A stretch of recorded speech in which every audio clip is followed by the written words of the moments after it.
Bonjour à tout le monde, bienvenue sur le live, le webinaire de Mon Courtier Énergie. Donc aujourd'hui, nous sommes réunis avec Pascal Brouard, qui est le directeur général d'un de nos clients, la Toulousaine, Baptiste Juté, qui est le responsable développement de la transition énergétique chez Mon Courtier Énergie, et moi-même qui suis le PDG de Mon Courtier Énergie, donc Charlie Évrard. Et donc le thème du mois, puisque maintenant on a pris l'habitude d'organiser un webinaire tous les mois. C'est un sujet qui est important pour pas mal d'entre vous, j'espère. En tout cas, c'est le décret tertiaire et notamment quel est l'accompagnement pour les entreprises dans le post-décret tertiaire et donc pour essayer d'atteindre les objectifs définis par cette réglementation. Pour rappel, Mon Courtier Énergie, donc c'est une entreprise qui a été créée en 2017, qui a été introduite en bourse en 2023. Aujourd'hui, nous sommes un peu plus de 130 collaborateurs. Nous travaillons via un réseau d'agences. Donc, vous avez 25 agences de proximité qui sont au contact de nos clients, de nos 24 000 clients. Depuis 2022, Mon Courtier Énergie, donc historiquement, on travaillait vraiment sur la partie achat, essayer d'aider nos clients à optimiser leur stratégie d'achat de gaz et d'électricité. Et donc, depuis 2022, et notamment la crise énergétique, on a lancé une nouvelle activité liée à la transition énergétique. On a commencé par la commercialisation de bornes électriques. On a ensuite accompagné les clients, notamment dans le décret tertiaire, pour se mettre en conformité avec la réglementation. Et donc aujourd'hui, on développe toute une gamme de solutions pour accompagner nos clients post-décret tertiaire, notamment, et puis les autres aussi. Il n'y a pas que les gens du tertiaire qui doivent travailler sur l'efficacité énergétique. Dans tous les cas, c'est la thématique de la journée et c'est le sujet qu'on va aborder par la suite. Ce qui est important à noter en introduction, c'est que on a une stratégie ambitieuse en France. Il y a une volonté de sortir de la dépendance aux énergies fossiles et de réduire la consommation d'énergie de 40% d'ici 2050. Donc, c'est des objectifs qui sont très importants et qui sont portés par tous les consommateurs finalement, du particulier jusqu'à l'industriel. Et donc, pour atteindre ces objectifs, on a l'habitude de définir trois leviers. Le premier, c'est la sobriété énergétique. C'est un levier d'ailleurs qu'on a pu voir en action avec l'augmentation des prix du marché. On s'est rendu compte que assez facilement, finalement, il y avait un impact prix qui faisait faire en sorte que les clients consommaient moins. Donc, les 10% en 2 ans, finalement, on les a déjà eus pendant la crise sur les particuliers, par exemple. Donc, ça, c'est le premier levier, vraiment la sobriété. Donc, essayer de faire en sorte de moins consommer. Le deuxième levier qui est important pour atteindre ces objectifs, c'est l'accélération du développement des ENR. Aujourd'hui, historiquement, la France a été un producteur d'énergie renouvelable, notamment avec son parc hydraulique, mais qui est saturé aujourd'hui. L'objectif, c'est de trouver d'autres leviers. Donc, vous avez l'éolien, vous avez le solaire, et c'est un des piliers de la stratégie de pouvoir développer, de venir compléter notre parc de production avec du renouvelable. Et puis le troisième levier, c'est le levier d'efficacité énergétique, avec l'objectif de consommer autrement, de consommer mieux et de venir effectuer des modifications sur la structure des bâtiments, si on parle de tertiaire. Donc ça, c'est vraiment dans ce cadre-là que a été mis en place le décret tertiaire. Et c'est Baptiste, du coup, qui va prendre le relais pour rentrer plus dans le détail du décret. Baptiste, je te laisse la main. Oui, bonjour, merci Charlie. Donc en effet, sur cet aspect décret tertiaire qui est le sujet de ce webinaire aujourd'hui, vient à la suite d'une longue maturation législative de cette. Donc là, on parlait de l'ambition française globalement qui est reposée sur ces 3 piliers, sobriété, efficacité et production d'énergie. Et finalement, la maturation législative arrive à la loi Elan en 2018 avec cette obligation pour les surfaces tertiaires de venir déclarer une année de référence. Donc, on ne va pas forcément revenir sur ce qu'est le décret tertiaire. Je pense qu'on a par le passé et jusqu'à maintenant suffisamment évoqué le sujet. Le sujet qui va nous apporter aujourd'hui, c'est maintenant qu'on a fait notre déclaratif, maintenant qu'on a évalué notre situation, qu'est-ce que l'on doit faire et comment on va le faire. Et évidemment, ce que l'on va regarder aujourd'hui à travers le webinaire, c'est quelles sont les modulations des objectifs que l'on va pouvoir mettre en place, et puis quelles vont être également les actions que l'on va pouvoir essayer de construire ensemble. Cette année de référence que vous avez mis que vous avez défini avec sur Opérat ces derniers mois, finalement aujourd'hui vous allez pouvoir venir pondérer finalement ce que vous avez déclaré d'ici 2030, 2040 et 2050 pour moduler ces objectifs. Alors il va y avoir différents caractères qui vont vous permettre de pondérer vos objectifs. Le premier, ça va être pour des raisons techniques, autour de votre bâtiment, autour de votre foncier. Cette modulation va pouvoir être, elle devra être certifiée par un bureau d'études, évidemment, mais ça va vous permettre tout simplement de venir ajuster votre objectif pour 2030, 2040 et 2050. Et du coup, sur la modulation des objectifs, sur la partie volume d'activité, évidemment, la loi et le législateur prend en considération le changement d'activité que vous allez avoir sur la période, typiquement la croissance que vous aurez d'un point de vue sur les salariés qui seront sur votre site et sur l'activité que vous aurez également sur votre site. Et puis le dernier volet qui va pouvoir permettre de moduler et de pondérer un peu ces objectifs, ça va être la disproportion des coûts. Tout simplement, si le retour sur investissement avec les aides mélangées que vous trouverez sur l'ensemble des systèmes qui seront mis à votre disposition, si on se retrouve avec une disproportion manifeste de coûts, des actions, un dossier technique pourra être monté et également venir moduler vos objectifs en fonction de cet aspect-là. Baptiste, je te coupe en transition. Pour rappel, pour ceux qui veulent poser des questions, il y a un petit onglet questions en bas à droite. Et donc, vous pouvez poser les questions, on y répondra à la fin de la séance. Petit aparté. Vas-y, Baptiste. Ce qu'il faut voir, c'est qu'une note technique devra être élaborée pour chacun de ces points et un dossier technique devra être monté et être validé. Typiquement, si on reprend si vous voulez moduler vos objectifs pour des raisons techniques, parce que la technicité de votre bâtiment, ou en tout cas l'architecture de votre bâtiment nécessite un changement, cette note technique devra être élaborée par des bureaux d'études ou un bureau d'études qualifié, ou un architecte ou un référent technique en tout cas. Sur la partie architecturale, on prendra surtout des immeubles situés dans des sites patrimoniaux remarquables et en effet, en fonction si vous êtes sur un monument historique, sur un immeuble protégé ou soumis à des prescriptions architecturales, l'avis pourra être établi également par un architecte dans ce cas-là. Ce qu'il faut regarder maintenant, et ça va être dans cette modulation d'objectifs, c'est comment vous allez pouvoir construire votre dossier technique. Il y a différents éléments qui vont pouvoir être regardés autour de ce dossier technique. Et ce qui est important aujourd'hui de comprendre dans ce webinaire, c'est que la stratégie est ambitieuse qu'on évoquait au début, qui sont la sobriété, l'efficacité et la production d'énergie, sont autant d'éléments qui vont venir finalement conduire vos plans d'action par rapport aux éléments qui vont permettre d'être insérés dans ce dossier technique. Le premier, ça va être d'identifier la situation de référence du bâtiment. Et donc c'est pareil, là il va falloir faire appel à des bureaux d'études qualifiés pour construire votre dossier technique et venir moduler vos objectifs. Le deuxième point, ça va être d'identifier les contraintes techniques et architecturales du bâtiment. Le troisième point va être d'élaborer un programme d'action de réduction des consommations. Et en effet, il va être important de venir planifier finalement ce que vous allez mettre en place, surtout connaître également la destination de ce rythme de réduction de consommation. Et le dernier, ça va être d'identifier les actions de réduction de consommation énergétique. Encore une fois, ce dossier technique vous devez être accompagné pour établir ce dossier technique et venir le valider auprès d'Opérat pour venir moduler vos objectifs.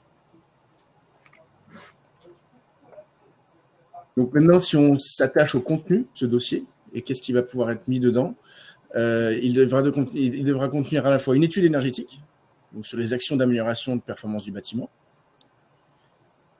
Cette même étude énergétique il va falloir détailler ce qui va permettre de venir réduire les consommations des équipements liés aux usages spécifiques.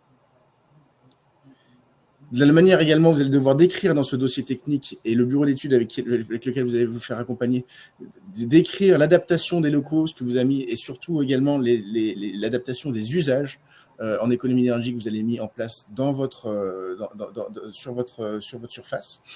J'entends par là que si vous mettez en place, et on n'est pas seulement sur de l'efficacité énergétique proprement dit sur le bâtiment, mais également toutes les actions de formation, de sensibilisation, tout ce qui a trait à la mobilité également, ce sont des éléments qui vont pouvoir être insérés dans ce dossier. Et puis finalement, il va falloir également décrire dans ce dossier technique le programme d'action, ce que vous comptez mettre en place pour atteindre à terme les objectifs en valeur relative ou en valeur absolue.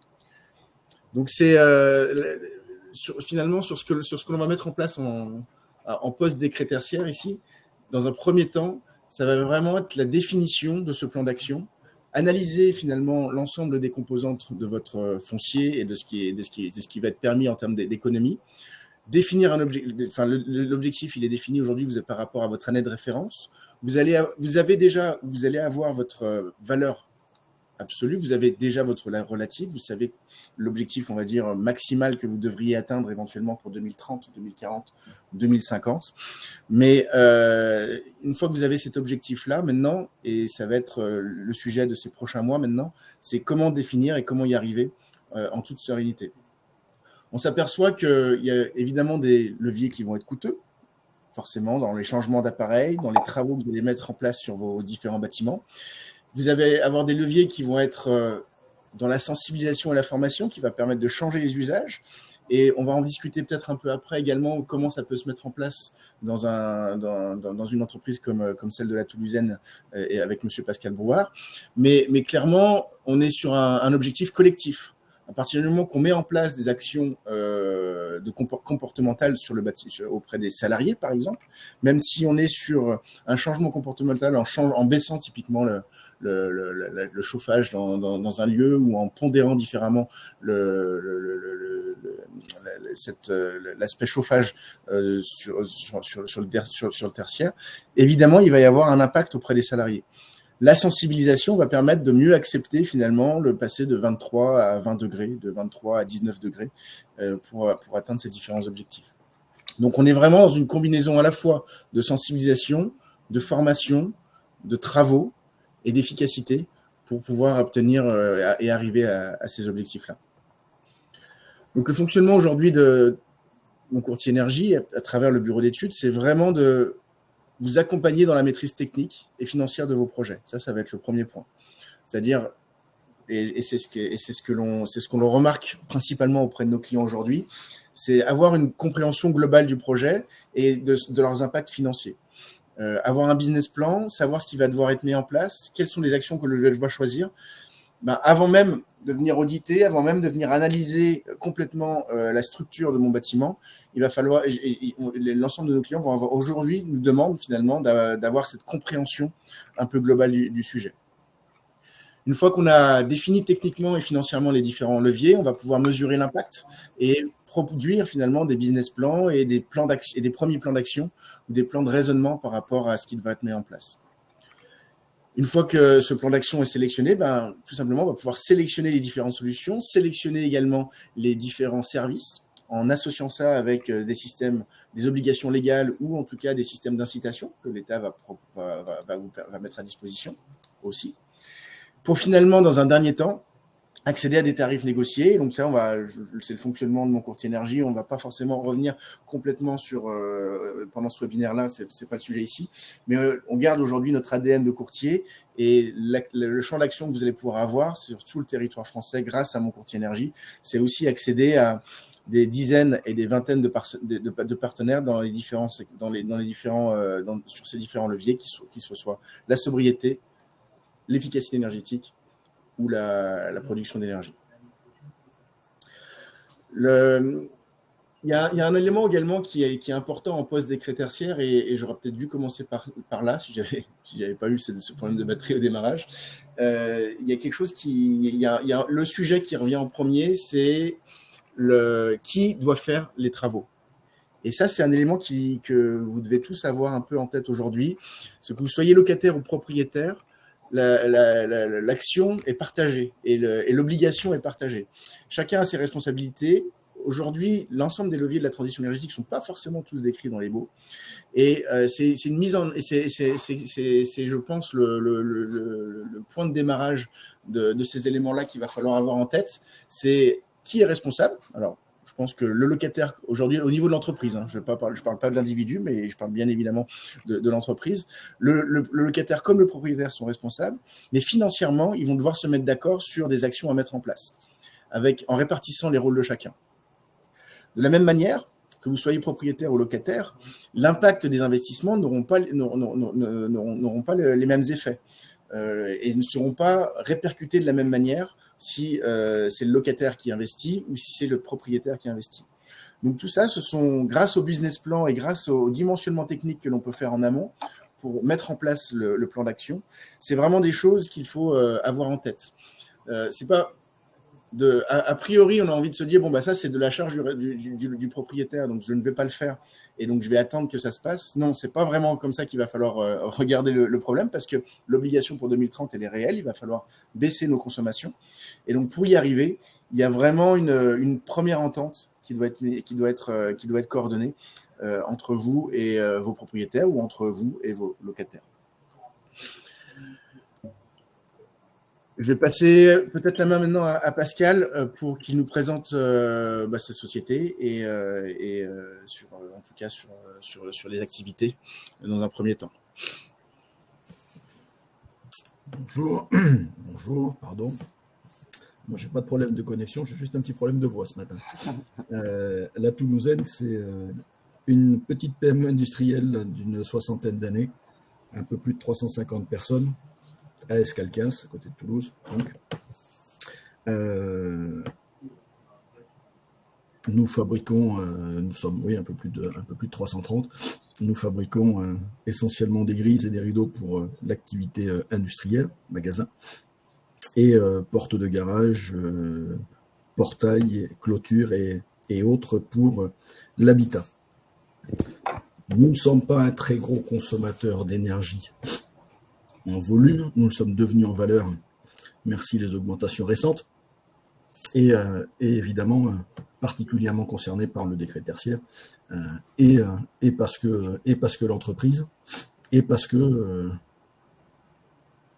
un respect de notre environnement est inscrit dans l'ADN de l'entreprise bien avant moi.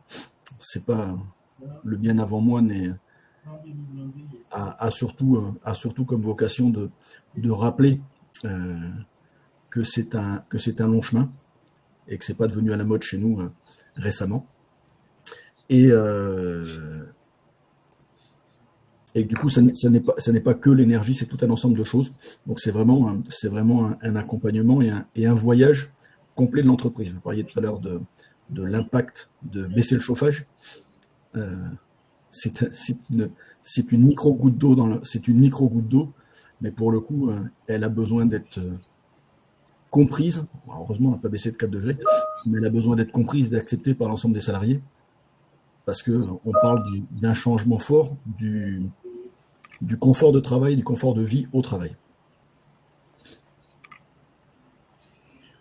Donc, sur cette mise en place du décret tertiaire, pour reprendre un peu ce qui a été passé et ce qui a été fait ensemble sur cette partie-là, l'estimation de consommation tertiaire pour la Toulousaine, c'est 5% par rapport à l'ensemble de votre activité. Donc on comprend bien ici que vous êtes un industriel et que cet espace tertiaire, même si vous aviez des obligations, n'était pas pour majeure partie de votre activité. C'est exact. Comment aujourd'hui cet aspect décret tertiaire a venu impacter peut-être un peu plus globalement l'activité? Est-ce que la réflexion législative que vous avez eue pour ces 5% de votre activité finalement vous a permis d'amorcer des premières réflexions vers le reste de votre activité? Oui, bien sûr, parce que comme je le disais tout à l'heure, on n'est pas très exposé, on n'est pas très consommateur. Par contre, ça rentre dans un ensemble.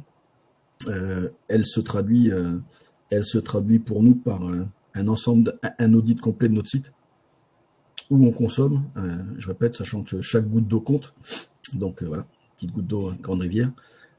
Donc audit complet, que ce soit sur l'électricité, que ce soit sur les machines, et que ce soit sur la répartition des sites, qui nous a amené à un certain nombre de travaux. On va parler évidemment du chauffage, c'est basique, mais on a des actions très court terme, donc autant les faire tout de suite.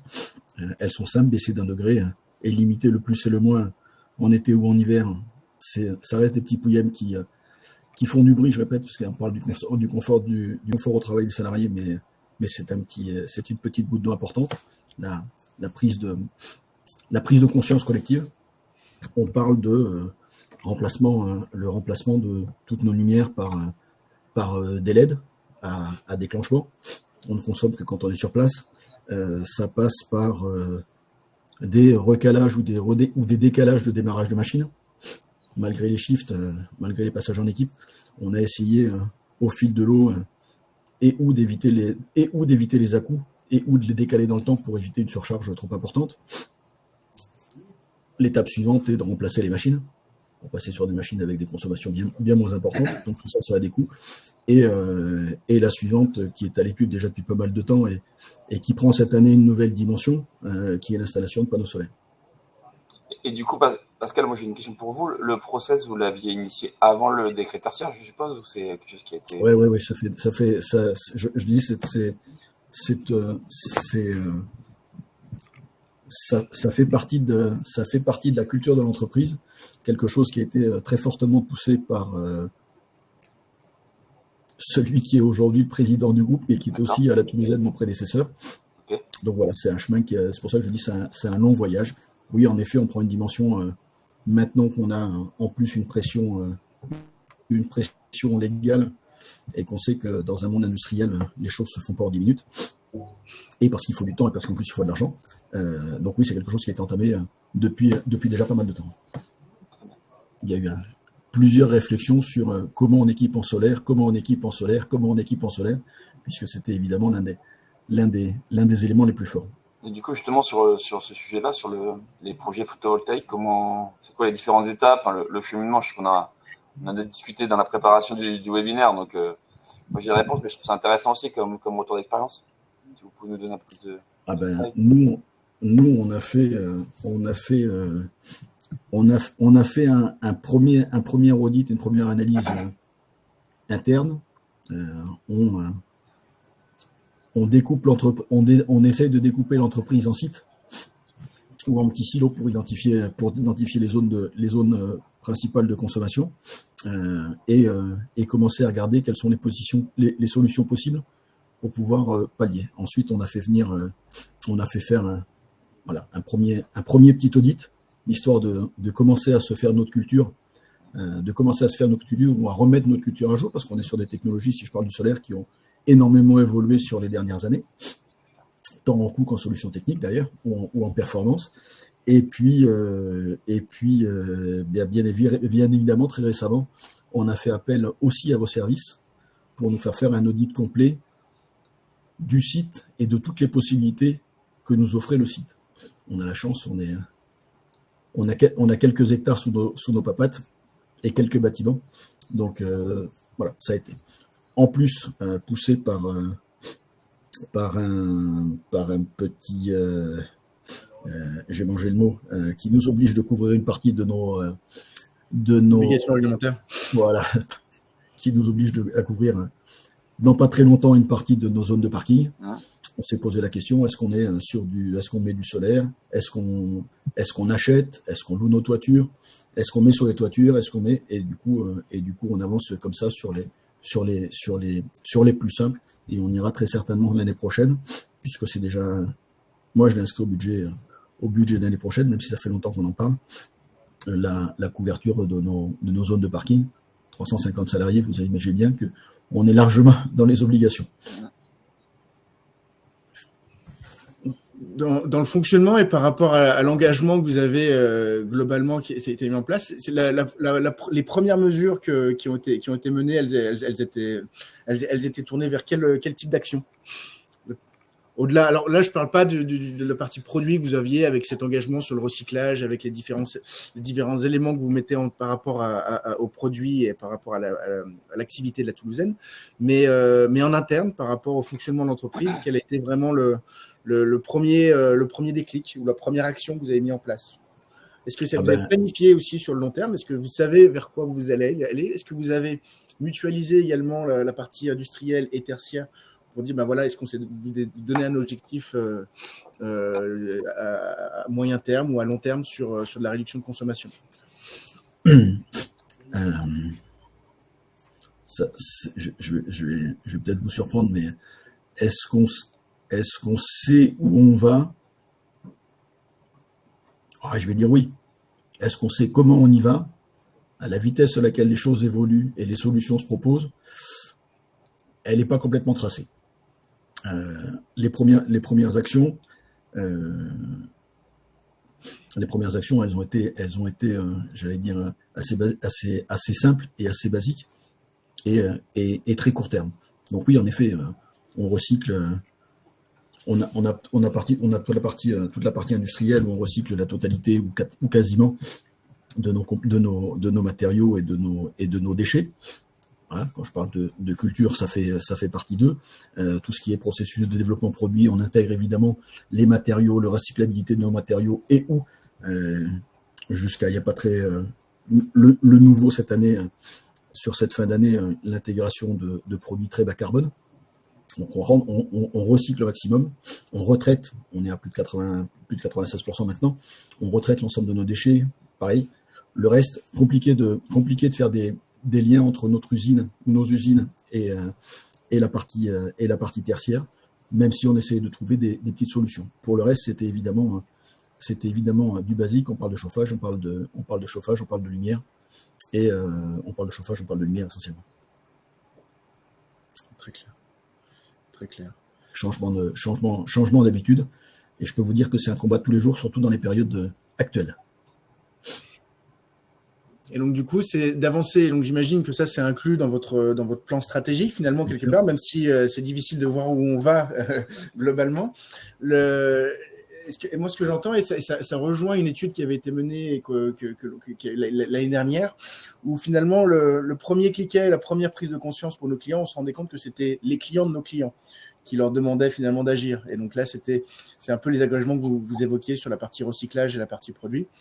L'impact que ça a sur vos salariés, vous le voyez également, j'imagine que d'un point de vue un peu plus global.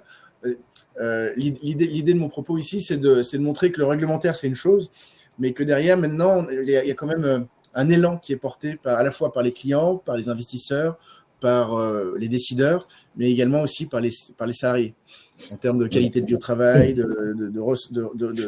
d'éléments qui sont demandés pour l'entreprise. Ce qui est assez étonnant, c'est j'allais dire, je pense qu'on est très nombreux, évidemment, à avoir pris conscience pour plein de bonnes raisons. La première qui pourrait être très proche de l'environnement, la deuxième qui est vulgairement économique. Comment on fait pour aller chercher des économies à droite à gauche, donc poussé. Maintenant poussé par l'État, fortement. Demande de nos clients, j'allais dire aujourd'hui, on ne la ressent pas encore. Pourtant, là, nous, on vient de changer nos approvisionnements d'aluminium. Et pour le coup, on est des gros consommateurs d'aluminium pour de l'aluminium bas carbone. Et je disais, il n'y a pas très longtemps, il y a 15 jours en salon, je l'ai expliqué à un certain nombre de nos gros clients, avec cette petite introduction qui est pas très élégante et très provoque de « je sais bien que personne n'en a rien à foutre, mais… » Et non, personne ne nous l'a demandé, mais le fait de le proposer et de se dire que, bah oui, on est une grosse PMI, on a, pour le coup, sur notre activité, un certain poids, et le fait de dire que nous, on a franchi le pas. En face, j'ai eu des échos qui étaient plutôt très positifs, de gens qui m'ont dit, bah ça, ah ouais, de toute façon, c'est sûr, il faut y aller. Donc voilà, derrière le ressenti de les gens n'ont pas l'air d'être concernés, eh ben, quand on le fait, on arrive à trouver de l'écho. Concernant les salariés, oui, très compliqué, malgré tout, parce que quand vous êtes derrière un bureau, et je parle particulièrement des gens qui sont oui, bien évidemment dans nos bureaux, travailler sur un environnement à 19 degrés ou 19,5 degrés toute la journée, oui, en fin de journée, on a froid et en début de matinée, on a froid. Donc, c'est pas simple. On avait pris l'habitude d'aller, et je pense tous, d'aller en chemise au bureau et de se dire, oh, ben non, au bureau, c'est bon, il fait bon. Donc, on n'a pas notre pull, on n'a pas notre veste, on n'a pas. Ben, ça veut dire qu'il y a des petites habitudes basiques qui doivent changer. Donc, ça prend du temps, beaucoup de temps. En tout cas, sur la prise de conscience, moi, c'est clair, c'est ce qu'on voit, nous, maintenant, au quotidien, avec les entreprises qu'on accompagne, c'est que pour moi aussi lié à la crise énergétique. Il y avait vraiment un sujet qui était plutôt RSE slash écolo slash bilan carbone communication lié à la transition énergétique pour les entreprises. C'est vraiment pour moi un peu une niche entre guillemets, ou alors c'était des grosses entreprises qui avaient besoin de le faire pour des raisons de communication. Aujourd'hui, on est vraiment dans une approche où ça reste une prise de conscience qui est un peu plus large, mais on a aussi une dimension économique qui est devenue importante. Et c'est vrai que ça élargit le scope, on va dire, des gens intéressés. Et c'est quelque chose qui est assez vertueux finalement, parce que c'est aussi pour moi en s'intéressant au sujet qu'on a envie de faire des efforts et d'aller peut-être au-delà de la réglementation et de l'obligation. C'est ce qui pour moi est intéressant aussi dans la discussion qu'on a eue avec vous et dans ce que vous nous expliquez, c'est que parfois voilà, on y prend goût aussi à essayer d'aller trouver des solutions pour venir améliorer son efficacité énergétique ou sa consommation au sens large. Et c'est vrai que c'est pas forcément toujours important à porter collectivement, mais c'est intéressant. J'ai utilisé tout à l'heure un mot qui était voyage. C'est un peu comme un voyage. Si on ne se concentre que sur la partie élec, par exemple, on arrive forcément à créer des tensions parce qu'on ne touche qu'un élément et finalement qu'une certaine partie de la population. À partir du moment où on rentre dans un plan beaucoup plus large, qu'aujourd'hui on appelle RSE, on s'aperçoit qu'on touche toute la population d'entreprise, que ce soit les équipes BE, que ce soit les gens de prod, que ce soit les gens des appros, que ce soit les gens des bureaux, que ce soit l'environnement extérieur quand on essaye de planter quelques arbres. Voilà. Et à partir du moment où ça rentre dans une enveloppe complète, à ce moment-là, déjà, ça prend du sens. On n'a pas des gens qui vont nous contraindre. On a une équipe qui construit un projet dans l'ensemble, dans lequel chacun a sa petite part à apporter. Et c'est, on le voit, hein, on est sur quand on voit la part que ça représente, pour nous relativement faible malgré tout par rapport au reste de l'activité, il faut arriver à motiver les gens et à faire comprendre à tout le monde pourquoi il faut le faire. Donc il faut le faire en équipe, il faut le faire ensemble. Très clair. Merci pour ce témoignage. Je ne sais pas si tu avais d'autres questions. Sinon, l'idée après, normalement. Je vais avoir des questions pendant un bout de temps parce que c'est un sujet qui. Je sais. Je te connais. et j'étais là à la prépa. Non, mais l'idée pour le coup, maintenant, serait d'essayer de répondre aux questions qui ont été posées. J'ai vu qu'il y en avait une qui a été posée, qui est une question assez technique. Et la question, c'est est-ce que les entrepôts et les ateliers de fabrication, donc merci Hélène pour la question, est-ce que les entrepôts et les ateliers de fabrication peuvent être exclus des mètres carrés à usage tertiaire? Et donc moi, je vais vous donner un élément de réponse. Donc, d'une manière générale, les ateliers de fabrication, c'est considéré comme du process industriel, donc a priori pas assujetti. Normalement. Sur les entrepôts et le stockage, ça va dépendre du type de stockage. Donc c'est assujetti si c'est un stockage qui n'est pas à flux tendu, c'est-à-dire moins de 5 jours. Alors ça, c'est les règles pour répondre à la question d'Hélène. Après, dans le décret tertiaire, pour avoir accompagné plus de 300 entreprises, si j'ai les bons chiffres en tête sur les sujets, il y a aussi pas mal de cas par cas. Donc voilà. Mais en tout cas, la règle générale, l'atelier de fabrication, c'est du process industriel, donc a priori pas assujetti, enfin pas inclus dans l'assiette. Entrepôt de stockage, plutôt oui, si c'est pas à flux tendu. Voilà, pour répondre à la première question. Ça va jusqu'aux labos de R&D également qui ne seront pas compris, mais en effet, les ateliers de fabrication, à partir du moment où c'est compris dans la partie industrielle, ne sont pas compris dans cette partie-là. À date, on a des participants timides, j'ai des questions. On va laisser quelques instants. Donc, si vous avez une question, n'hésitez pas à la poser encore une fois dans l'onglet questions que vous voyez en bas à droite de votre écran.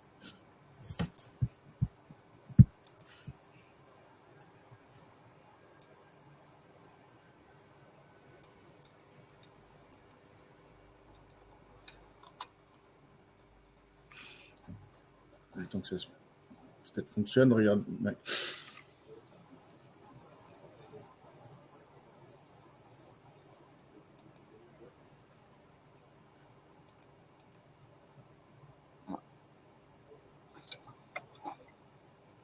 Quelqu'un qui est en train de taper.